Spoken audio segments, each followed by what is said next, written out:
From across the border, I've spent years watching the so-called land of the free unravel into something hollow, not fallen, just exposed, tired, manufactured, and utterly out of sync with its own mythology. The American dream was once its greatest export. Not the products, not the films, not the weapons, but the belief that freedom was real, attainable, and contagious. That belief has withered. What remains is the performance of democracy without the substance, a theater of ballots and debates that feels more like reality television than governance. They elected Trump once, a chaos agent wrapped in grievance. Then came Biden, a human intermission, steady, uninspiring, and barely animated. And now, somehow, they've brought Trump back. Not as a surprise, but as a consequence, a rerun mistaken for a revolution. This is not renewal, it is recursion, a system caught in its own loop. From where I sit, it doesn't resemble democracy. It looks like performance art for a captured audience, a ritual repeated because no one knows how to stop the show. The choreography of consent, real power isn't in ballots or town halls. It is ambient, hidden in plain sight, boardrooms, lobbying firms, algorithmic feeds, and opaque intelligence networks. The philosophy of power names this the shadow state, governance without governance, sovereignty without signature. The institutions you see, the flags, the campaigns, the patriotic ceremonies are only costumes. The script is written elsewhere. Elections have become elaborate rituals, flashy, angry, and deeply hollow. As I wrote in The Illusion of Democracy, the choreography of choice, the spectacle of voting masks, a carefully managed process where the choice is designed to preserve the illusion of agency. Presidents rotate, but war persists. Leaders posture, but surveillance expands. The debt climbs, the markets consume, the machine endures. The voter is given a choice of personalities. The system retains the same priorities. The shepherds behind the curtain don't need loyalty, they only need obedience. And obedience in modern democracies is disguised as participation. Show up, punch the ballot, wave the flag. The shepherds know that ritual matters more than conviction. Outrage is currency still, millions cling to the narrative. They blame the other party, wave flags, and wage culture wars as if shouting loud enough might bend reality. The outrage feels like resistance, but in truth, it is a managed economy of noise. Power thrives not by silencing dissent, but by exhausting it.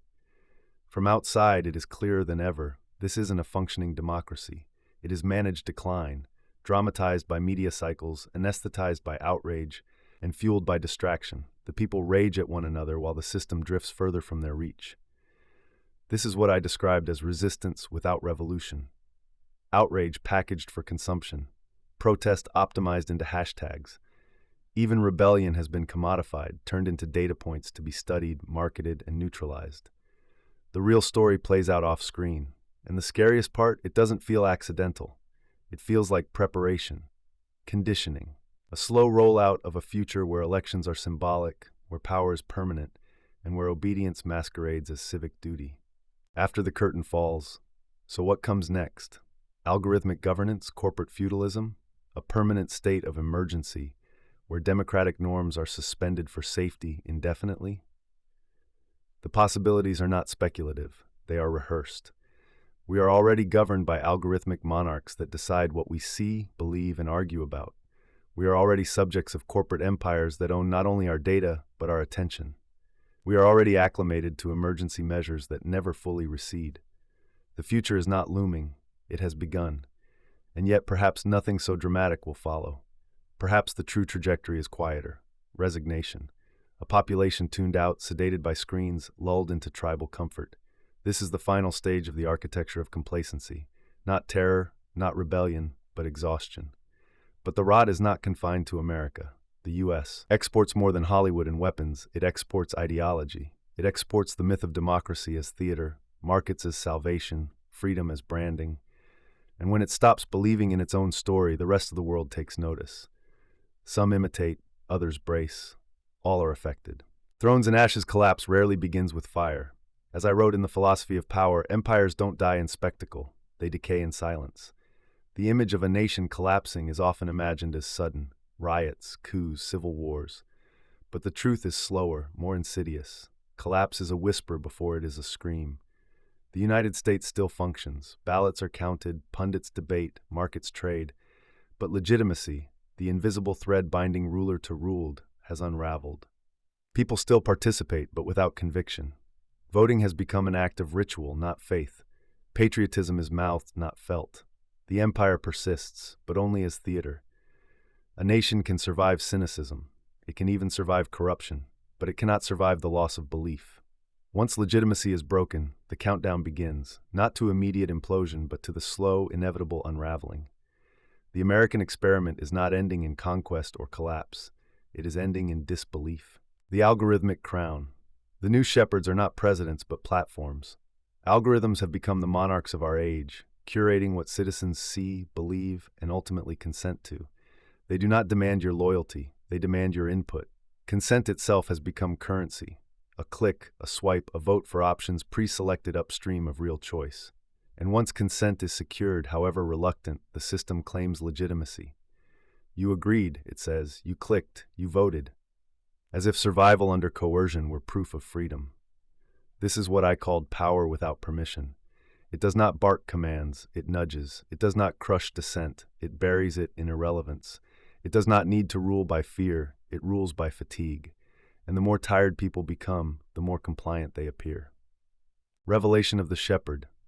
The mask is slipping. The cracks are wide. A nation that once sold freedom now struggles to convince its own people that their vote means anything at all. Trump is back, Biden is gone, and the choice between them never really mattered. Not when the consequences are global and the options are scripted. This isn't just decline, it is revelation. The shepherd is in full view and the flock, well, most still believe they're free, for now. Beyond the curtain, the mask is slipping, the shepherd is visible, and once seen, it cannot be unseen. But the story of power never ends at exposure. Revelation is not collapse, it is a threshold. What we do once we glimpse the architecture, that is the real test. We cannot rewind America or any empire. We cannot return to a time when belief was intact. But we can ask sharper questions. What kind of consent do we give each day? In silence, in clicks, in rituals we no longer believe in? What stories do we repeat because they comfort us, even when they chain us? What illusions do we defend out of habit, fear, or fatigue? If power today is ambient, algorithmic, and systemic, then resistance cannot be loud alone. It must be clear, not spectacle, but discernment. Not outrage, but awareness. Not tribal loyalty, but solidarity across the fault lines we are told to worship. The shepherds thrive on distraction. The shadow state thrives on fatigue. The algorithmic monarchs thrive on participation without thought. The only rupture is clarity. The only rebellion is coherence. This is not a call to arms. It is a call to awaken. To remember that power, no matter how vast, is not divine.